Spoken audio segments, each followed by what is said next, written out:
नमस्कार दर्शक बंधु जय जगन्नाथ। आज हूँ जनवरी मास 29 तारिख गुरुवार। आपण मानक पाई नहीं आसी आज दिन केतोटी गुरुत्वपूर्ण खबर कमेंट रे जय जगन्नाथ लिखंतु एवं वीडियो को शेष पर्यंत देखंतु एवं आपणकर भल पाइबा स्वरूप गोटे गोटे लाइक कर दियंतु। ता पूर्व चैनल को नुआ कर आसीथिले चैनल को सब्सक्राइब कर दियंतु। एमिति प्रतिदिन लाटेस्ट न्यूज सर्वप्रथम देखिबा पई एबे आसंतु संपूर्ण खबर उपरे नजर पकेइबा। ଆଜିର ପ୍ରଥମ ଖବର ପ୍ରଦୂଷଣ ସାର୍ଟିଫିକେଟ୍ ପ୍ରସଙ୍ଗରେ ଏହି ଗୁରୁତ୍ୱପୂର୍ଣ୍ଣ ରାୟ ଦେଲେ ଓଡ଼ିଶା ହାଇକୋର୍ଟ। ଗାଡ଼ି ଚାଳକଙ୍କୁ ମିଳିଲା ଆଶ୍ୱସ୍ତି, ଚାଲାଣ ଥିଲେ ବି ମିଳିବ ପ୍ରଦୂଷଣ ସାର୍ଟିଫିକେଟ୍, ପିଓସିସି ନଥିଲେ ବି ମିଳିବ ପେଟ୍ରୋଲ। ପ୍ରଦୂଷଣ ସାର୍ଟିଫିକେଟ୍ ପ୍ରସଙ୍ଗରେ ଏହି ଗୁରୁତ୍ୱପୂର୍ଣ୍ଣ ରାୟ ପ୍ରଦାନ କରିଛନ୍ତି ଓଡ଼ିଶା ହାଇକୋର୍ଟ। ଏନେଇ ରାଜ୍ୟ ସରକାରଙ୍କ ଆବେଦନକୁ ଖାରଜ କରିଦେଇଛନ୍ତି ଓଡ଼ିଶା ହାଇକୋର୍ଟ। ବାହନ ପୋର୍ଟାଲରେ କୌଣସି ଚାଳକ ଯେପରି ଅସୁବିଧାରେ ସମ୍ମୁଖୀନ ନ ହୁଅନ୍ତି ତାହା ଉପରେ ପଦକ୍ଷେପ ନେବାକୁ ହାଇକୋର୍ଟ ନିର୍ଦ୍ଦେଶ ଦେଇଛନ୍ତି। एने स्वतंत्र विज्ञप्ति भी जारी करने को राज्य सरकार को कोर्ट निर्देश देइछन्ति। सेपरि प्रदूषण सर्टिफिकेट नथिले पेट्रोल पंप रे मिलिबनी पेट्रोल। एने कोर्ट को अवगत करिछन्ति राज्य सरकार। पीओसीसी नथिले पेट्रोल पंप रे पेट्रोल न देबा प्रसंग निर्देश प्रत्याहार नै हाईकोर्ट रे सत्यपाठ दाखल करिछन्ति सरकार। गोटे सप्ताह पर मामलार परवर्ती शुणाणी पई दिन धार्य करिछन्ति हाईकोर्ट। गाड़ी नारे चालाण थिले प्रदूषण सर्टिफिकेट न मिलिबा प्रसंग रे राज्य सरकार एवं परिवहन कमिशनर ठारू पूर्वर स्पष्टीकरण लोड़ी हाईकोर्ट। 2 सप्ताह मध्य स्पष्टीकरण रखा हाईकोर्ट निर्देश देते। सत्यपाठ मध्य रिपोर्ट दाखल करने को कोर्ट निर्देश देते। तेज राज्य सरकार पक्षर जारी होता यह निर्देशनामा को हाईकोर्ट रे चैलेंज करा जायतिला। आवेदनकारी स्निग्धा पात्र आवेदन शुणाणी कर हाईकोर्ट यह निर्देश देइछन्ति। मोटरयान आईन 1988 और केंद्रीय मोटरयान नियमावली 1989 उल्लंघन कर यह निर्देशनामा जारी करा जायछि बोली हाईकोर्ट रे जनस्वार्थ मामला रुजु करा जायतिला। गाड़ीर पीओसीसी प्रमाणपत्र नथिबा जान मालिकंकु पेट्रोल किंबा डीजेल विक्रय न करिबा नियम संपूर्ण रूपे ओडिशार प्रत्येक गाड़ी मालिकंकर मौलिक अधिकार को उल्लंघन करिछि। एही परिप्रेक्षी रे राज्य परिवहन कमिशनर पक्षरु 20/12/2025 तारिख रे विभिन्न तैल विक्रयकारी कंपनी को लेखा जायतिबा चिठी को रद्द करबा पई प्रार्थना करथिले आवेदनकारी बोली सूचना मिलिछि। परवर्ती खबर सामना को आसिला अजित पवार विमान दुर्घटनार सीसीटीवी वीडियो। शेष मुहूर्त महाराष्ट्र उपमुख्यमंत्री अजित पवार विमान दुर्घटनार सीसीटीवी फुटेज सामना को आसी। फुटेज रे स्पष्ट भाव में देखा जाउछि विमानटी खसी पड़िबा पात्रे अग्निपिंडुला पलटि। यही दुर्घटना अजित पवार समेत गोटे 6 जनकर मृत्यु होइछि। तेबे दुर्घटना समय भाइराल सीसीटीवी फुटेज रे समय 8:46 थिबा देखा जाउछि। अजित पवार VT SSK पंजीकरण नंबर सहित एक चार्टर विमान रे बारामतीर एक साधारण सभा जोग देवाक जाउथिले। हेले भाग्यर अन्य किछि लेखा थिला। दुर्घटना पर स्थानीय लोक माने तुरंत घटनास्थल को दौड़ी आसीथिले, किंतु सेतेबेले बहुत डेरी हो जाइतिला। विमान रे थिबा समस्तंकर मृत्यु होइतिला। विमानटी 2 खंड हो जाइतिला। समस्त मृतकंक शरीर संपूर्ण जली जाइतिला। विमानटी क्रैश हेबा मात्रे कला धुआं एवं निआं आकाश को उठिथिबा देखागला। दुर्घटना स्थल पाखरे एक रास्ता थिला। विमानटी संपूर्ण खंड खंड हो जाइतिला। दुर्घटना स्थल रे कागज पत्र एवं अनेक फाइल बिछाड़ी पड़िथिला। मृतदेह गुड़िक संपूर्ण जली जाइतिला। दुर्घटना स्थल मृतदेह गुड़िक बारामतीर एक हस्पिटाल को स्थानांतर करा जाइतिला। अजित पवार मृतदेह बारामती हस्पिटाल रे पहुंचबा मात्रे सेठरे पूर्वरु उपस्थित समर्थक माने कांदिबाकु लागिले।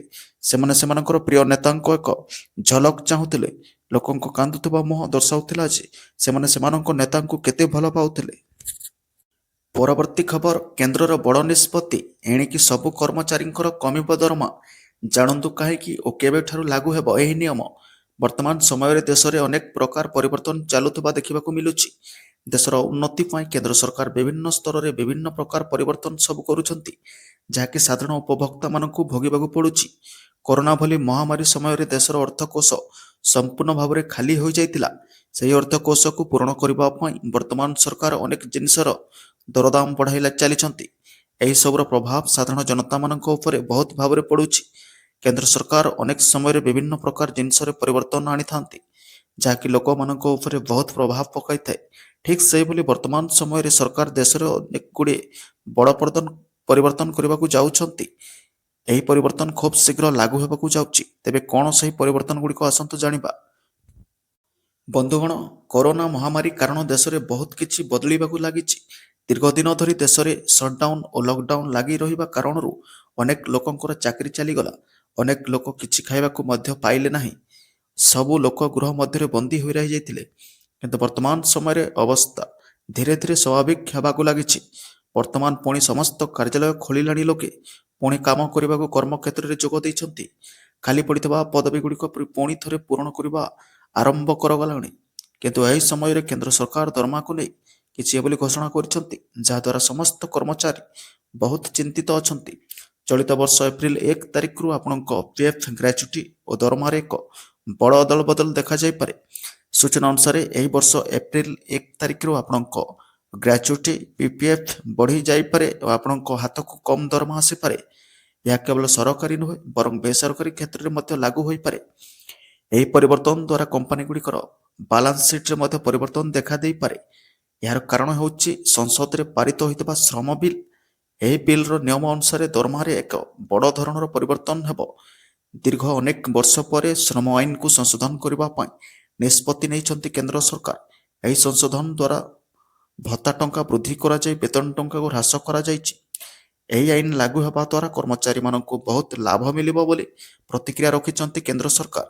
ନୂତନ ନିୟମ ଅନୁସାରେ ମୂଳ ବେତନ ସମୁଦାୟ ବେତନ 50% ହେବ କିମ୍ବା କର୍ମଚାରୀଙ୍କ ଦରମାରେ ଏକ ବଡ଼ ପରିବର୍ତ୍ତନ ହେବ ଓ ପିଏଫ୍ ବଢ଼ିବ ବୋଲି କେନ୍ଦ୍ର ସରକାରଙ୍କ ସୂଚନା ଦେଇଛନ୍ତି।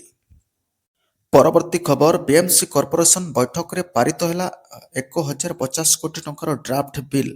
ବିଏମ୍ସି କର୍ପୋରେସନ ବୈଠକରେ ପାରିତ ହୋଇଛି ଆଜି ଡ୍ରାଫ୍ଟ ବିଲ୍। 1050 କୋଟି ଟଙ୍କାର ଡ୍ରାଫ୍ଟ ବିଲ୍ କରିଛି ଭୁବନେଶ୍ୱର ମହାନଗର ନିଗମ।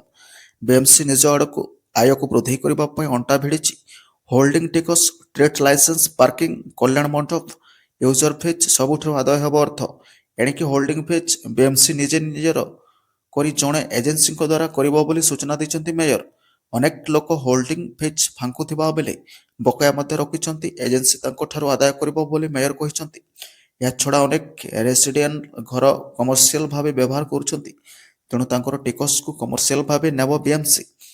ତେବେ ଏଭଳି ମେୟର କହିଛନ୍ତି। ଚଳିତ ବର୍ଷ 16ତମ ଏଫ୍ସି କେନ୍ଦ୍ରରେ ଲାଗୁ ହେବ ଏବଂ ରାଜ୍ୟରେ ଷଷ୍ଠ ରାଜ୍ୟ ଫାଇନାନ୍ସ। ତେଣୁ ଏହି ନିୟମ ଅନୁଯାୟୀ ମହାନଗର ନିଗମ ଆୟକୁ ଦେଖି କେନ୍ଦ୍ର ଓ ରାଜ୍ୟ ସରକାର ଅର୍ଥ ପ୍ରଦାନ କରିବେ। ଏଥିପାଇଁ ବିଏମ୍ସିକୁ ନିଜ ଆୟ ବୃଦ୍ଧି କରିବାକୁ ପଡ଼ିବ ବୋଲି ମେୟର ସୁଲୋଚନା ଦାସ କହିଛନ୍ତି। ଚଳିତ ବର୍ଷ 300 କୋଟି ଟଙ୍କା ଆଦାୟ କରିବାର ଲକ୍ଷ୍ୟ ରଖିଛି ବିଏମ୍ସି। ଏହାଛଡ଼ା କର୍ପୋରେସନ ବୈଠକରେ ନିଶାଦ୍ରବ୍ୟକୁ ନେଇ ମଧ୍ୟ ଆଲୋଚନା କରାଯାଇଛି। ନିଶାଦ୍ରବ୍ୟ ବେନ୍ ହୋଇଥିଲେ ମଧ୍ୟ ତାହା ଖୋଲମଖୋଲା ବିକ୍ରି ହେଉଛି, ତେଣୁ ଏନ୍ଫୋର୍ସମେଣ୍ଟ କଡ଼ାକଡ଼ି କରିବା ପାଇଁ ବୈଠକରେ ନିଷ୍ପତ୍ତି ହୋଇଛି। ବିଏମ୍ସି ଅଧୀନରେ ଥିବା ସମସ୍ତ ଭେଣ୍ଡିଂ ଜୋନ୍, ଓମ୍ଫେଡ୍, ଓପେଲଫେଡ୍ରେ କେହି ନିଶାଦ୍ରବ୍ୟ ଯେପରିକି ଗୁଟ୍ଖା, ସିଗାରେଟ୍, ପାନ ବିକିବେ ନାହିଁ। ଏହା କଡ଼ାକଡ଼ି ଲାଗୁ ହେବ। ଏହାଛଡ଼ା ଅନ୍ୟ ଦୋକାନମାନଙ୍କୁ ମଧ୍ୟ ବିଏମ୍ସି ଚଢ଼ାଉ କରିବ ବୋଲି ମେୟର କହିଛନ୍ତି। ନିୟମ ଉଲ୍ଲଂଘନ ହେଲେ ହେବ ବଡ଼ କାର୍ଯ୍ୟାନୁଷ୍ଠାନ। ସ୍କୁଲ, କଲେଜ, ଅନ୍ୟାନ୍ୟ ଶିକ୍ଷା ଅନୁଷ୍ଠାନ ନିକଟରେ କେହି ବିକିବେ ନାହିଁ, ସେ ଧ୍ୟାନ ଦେବା ଯିବ। ଏହା ରାଜ୍ୟର ସରକାର ବେନ୍ କରିଛନ୍ତି, କିନ୍ତୁ ନିୟମ ଉଲ୍ଲଂଘନ ହେଉଛି, ତେଣୁ ଏହାକୁ କଡ଼ାକଡ଼ି ଲାଗୁ କରିବା ପାଇଁ ବିଏମ୍ସି ବୈଠକରେ ନିଷ୍ପତ୍ତି ହୋଇଛି। ପରବର୍ତ୍ତୀ ଖବର, ଆଭା କାର୍ଡ ଥିଲେ କ'ଣ ବିଦେଶରେ କରିହେବ ମାଗଣା ଚିକିତ୍ସା? ଜାଣନ୍ତୁ କିଭଳି ତିଆରି କରିପାରିବେ ଆଭା ହେଲ୍ଥ ଆଇଡି। ଆଜିର ଡିଜିଟାଲ ଯୁଗରେ ଆମ ଜୀବନର ପ୍ରାୟ ପ୍ରତ୍ୟେକ ଦିଗକୁ ସରଳ କରିବା ପାଇଁ ପ୍ରଯୁକ୍ତି ବିଦ୍ୟା ବ୍ୟବହାର କରାଯାଉଛି। ଏହା ବ୍ୟାଙ୍କିଂ ହେଉ, ଶିକ୍ଷା ହେଉ କିମ୍ବା ସରକାରୀ ସେବା ହେଉ, ସବୁକିଛି ଡିଜିଟାଲ ହେବାରେ ଲାଗିଛି। ସେହିପରି ଭାରତ ସରକାର ସ୍ୱାସ୍ଥ୍ୟ କ୍ଷେତ୍ରରେ ଏକ ଗୁରୁତ୍ୱପୂର୍ଣ୍ଣ ପଦକ୍ଷେପ ନେଇଛନ୍ତି, ଯାହାକୁ ଆୟୁଷ୍ମାନ ଭାରତ ସ୍ୱାସ୍ଥ୍ୟ ଆକାଉଣ୍ଟ ଆଭା ଆଇଡି କୁହାଯାଏ। ଆଭା ଆଇଡି ହେଉଛି ଏକ ଡିଜିଟାଲ ହେଲ୍ଥ କାର୍ଡ, ଯାହା ଆପଣଙ୍କର ସମସ୍ତ ସ୍ୱାସ୍ଥ୍ୟ ସୂଚନା ଗୋଟିଏ ସ୍ଥାନରେ ସଂରକ୍ଷଣ କରେ।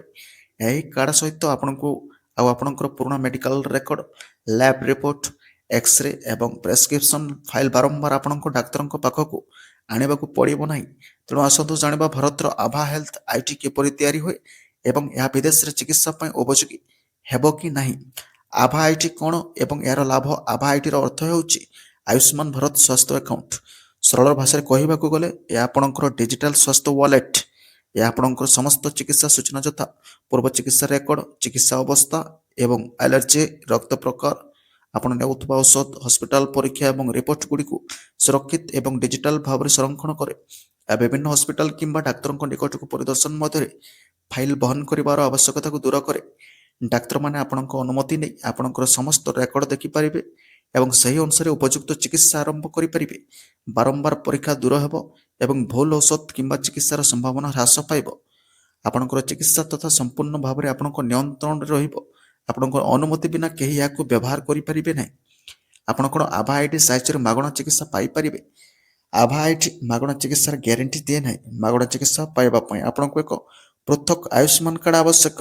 ଆୟୁଷ୍ମାନ କାର୍ଡ କେବଳ ସରକାରଙ୍କ ଯୋଗ୍ୟତା ମାନଦଣ୍ଡ ପୂରଣ କରୁଥିବା ଲୋକଙ୍କ ପାଇଁ। ତଥାପି ଏକ ଆଭା ଆଇଡି ପ୍ରତ୍ୟେକ ଭାରତୀୟ ନାଗରିକଙ୍କ ପାଇଁ ଖୋଲା ଏବଂ ଏହା ତିଆରି କରିବା ସହଜ। ଏହି କାର୍ଡ କେବଳ ଆପଣଙ୍କ ଚିକିତ୍ସା ସୂଚନାକୁ ଡିଜିଟାଲ ଭାବରେ ସୁରକ୍ଷିତ ରଖିବା ପାଇଁ କାମ କରେ। ଭାରତରେ ଆଭା ସ୍ୱାସ୍ଥ୍ୟ ଆଇଡି କିପରି ତିଆରି କରାଯାଏ? ଆଭା ଆଇଡି ତିଆରି କରିବା ବହୁତ ସହଜ। ଆପଣ ଏକ ମାତ୍ର କିଛି ମିନିଟ୍ ମଧ୍ୟରେ ତିଆରି କରିପାରିବେ। ଏହା କରିବା ପାଇଁ ପ୍ରଥମେ ହେଲ୍ଥ ଆଇଡି .ndhm.gov.in ୱେବସାଇଟ୍ ପରିଦର୍ଶନ କରନ୍ତୁ। ଆଧାର ମାଧ୍ୟମରେ ସୃଷ୍ଟି କରନ୍ତୁ। ବିକଳ୍ପ ଚୟନ କରନ୍ତୁ। ଆପଣଙ୍କର ଆଧାର ନମ୍ବର ପ୍ରବେଶ କରନ୍ତୁ। ଆପଣଙ୍କର ଆଧାର ଲିଙ୍କ ହୋଇଥିବା ମୋବାଇଲ ନମ୍ବରକୁ ଏକ ଓଟିପି ପଠାଯିବ। ଓଟିପି ପ୍ରବେଶ କରନ୍ତୁ ଏବଂ ଅନ୍ୟାନ୍ୟ ଆଭା ଠିକଣା ସୃଷ୍ଟି କରନ୍ତୁ। ଏହା ଆପଣଙ୍କର ଡିଜିଟାଲ ସ୍ୱାସ୍ଥ୍ୟ ଆଇଡି ହୋଇଯିବ। ତାପରେ ଆପଣ ଆପଣଙ୍କର ଆଭା କାର୍ଡ ଡାଉନଲୋଡ୍ କରିପାରିବେ। ଆଭା ଆଇଡି ବିଦେଶରେ ଉପଯୋଗୀ ହେବ କି? ଆଭା ଆଇଡି ବର୍ତ୍ତମାନ ଭାରତରେ ଡିଜିଟାଲ ସ୍ୱାସ୍ଥ୍ୟ ବ୍ୟବସ୍ଥା ପାଇଁ ଡିଜାଇନ କରାଯାଇଛି। ଏହାକୁ ବିଦେଶରେ ଚିକିତ୍ସା ପାଇଁ ସିଧାସଳଖ ବ୍ୟବହାର କରାଯାଇପାରିବ ନାହିଁ। ତଥାପି ଯଦି ଆପଣଙ୍କୁ ଭାରତ ବାହାରେ କୌଣସି ହସ୍ପିଟାଲ ଆପଣଙ୍କର ମେଡିକାଲ ରେକର୍ଡ ଦେଖିବାକୁ ପଡ଼ିବ, ତେବେ ଆପଣ ସେଗୁଡ଼ିକ ପିଡିଏଫ୍ କିମ୍ବା ଡିଜିଟାଲ ରୂପରେ ଡାକ୍ତର କିମ୍ବା ହସ୍ପିଟାଲ ସହିତ ସେୟାର କରିପାରିବେ ବୋଲି ସୂଚନା ମିଳିଛି। ପରବର୍ତ୍ତୀ ଖବର, 3 ଦିନ ଭିତରେ କମିବ ଶୀତ ପ୍ରକୋପ। 2ରୁ 3 ଡିଗ୍ରୀ ବଢ଼ିବ ରାତି ତାପମାତ୍ରା। 15 ଜିଲ୍ଲାରେ ଘନ କୁହୁଡ଼ି ଆଲର୍ଟ। କମିବ ଶୀତ। ଆସନ୍ତା 3 ଦିନ ମଧ୍ୟରେ ରାତିର ତାପମାତ୍ରା 2ରୁ 3 ଡିଗ୍ରୀ ବୃଦ୍ଧି ପାଇବ। ଭୁବନେଶ୍ୱରରେ ଆସନ୍ତା 24 ଘଣ୍ଟା ମଧ୍ୟରେ ସକାଳୁ ଘନ କୁହୁଡ଼ି ରହିବା ସହ କାକର ପଡ଼ିବ। ଦିନର ତାପମାତ୍ରା 32 ଡିଗ୍ରୀ ଓ ରାତିର 15 ଡିଗ୍ରୀ ରହିବ। ପାଣିପାଗ ବିଭାଗ ଏହି ଆକଳନ କରିଛି। ବୁଧବାର ଭଦ୍ରକ, ଜଗତସିଂହପୁର, ପୁରୀ, କେନ୍ଦ୍ରାପଡ଼ା, ସୁନ୍ଦରଗଡ଼, କଳାହାଣ୍ଡି, ଗଞ୍ଜାମ, ଗଜପତି, ଖୋର୍ଦ୍ଧା, କଟକ, ନୟାଗଡ଼, ଅନୁଗୁଳ, ଢେଙ୍କାନାଳ ଓ ଯାଜପୁର ଜିଲ୍ଲାର ଗୋଟିଏ କି ଦୁଇଟି ସ୍ଥାନରେ ସକାଳୁଆ କୁହୁଡ଼ି ଦେଖିବାକୁ ମିଳିପାରେ। ସେହିପରି ଗୁରୁବାର କେନ୍ଦ୍ରାପଡ଼ା, ଜଗତସିଂହପୁର, ଭଦ୍ରକ, ପୁରୀ, ଗଜପତି, କଳାହାଣ୍ଡି ଓ ସୁନ୍ଦରଗଡ଼ ଜିଲ୍ଲାରେ ସକାଳେ କୁହୁଡ଼ି ହୋଇପାରେ ବୋଲି ପାଣିପାଗ ବିଭାଗ ପୂର୍ବାନୁମାନ କରିଛି। ଦାରିଙ୍ଗବାଡ଼ି, ଫୁଲବାଣୀରେ ରାତିର ତାପମାତ୍ରା 10 ଡିଗ୍ରୀ ରେକର୍ଡ କରାଯାଇଛି।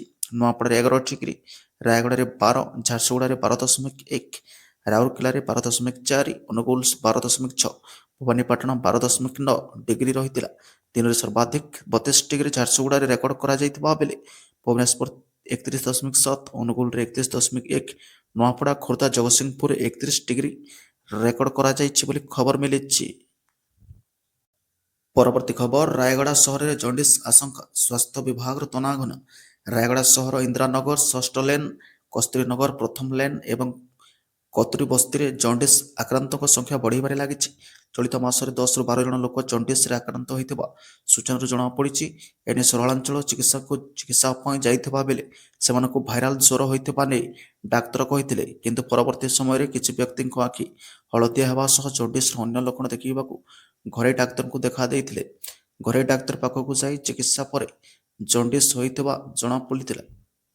ସୂଚନା ମୁତାବକ ସେହି ଅଞ୍ଚଳର ଶ୍ରଦ୍ଧା ଶତପଥୀ, ଦେବଯାନୀ ଗୌଡ଼, ପ୍ରେମ ସାଗର ଜଣ୍ଡିସ୍ରେ ଆକ୍ରାନ୍ତ ହୋଇ ଚିକିତ୍ସା ହେଉଛନ୍ତି।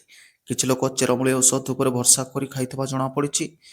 ସାହି ବାସିନ୍ଦା ପ୍ରକାଶ କରିଛନ୍ତି ଯେ ଜନସ୍ୱାସ୍ଥ୍ୟ ବିଭାଗ ଦ୍ୱାରା ନଳ ଯୋଗେ ଜଳ ପ୍ରଦାନ କରାଯାଉଥିବା ପାଣି କିଛି ମାସ ହେଲା ଗୋଳିଆ ଆସୁଛି ଏବଂ ସେଠାକାର ପରିମଳ ବ୍ୟବସ୍ଥା ବିପର୍ଯ୍ୟସ୍ତ ରହିଛି।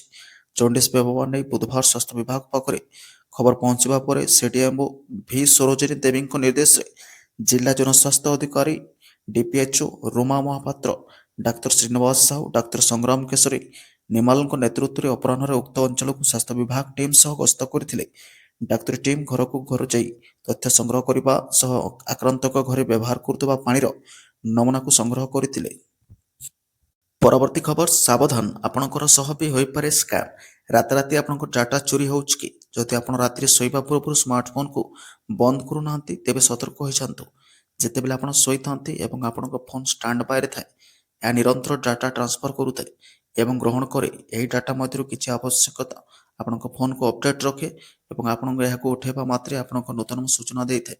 କିନ୍ତୁ କିଛି ଡାଟା ମଧ୍ୟ ସ୍ଥାନାନ୍ତରିତ ହୁଏ ଯାହା ଅନାବଶ୍ୟକ। ଡାଟା ଟ୍ରାନ୍ସଫର ହେଲେ କ୍ଷତି କ'ଣ ହୋଇଥାଏ ଆସନ୍ତୁ ଜାଣିବା। ସ୍ମାର୍ଟଫୋନ୍ ସାରା ଦିନ ଡାଟା ପଠାଏ।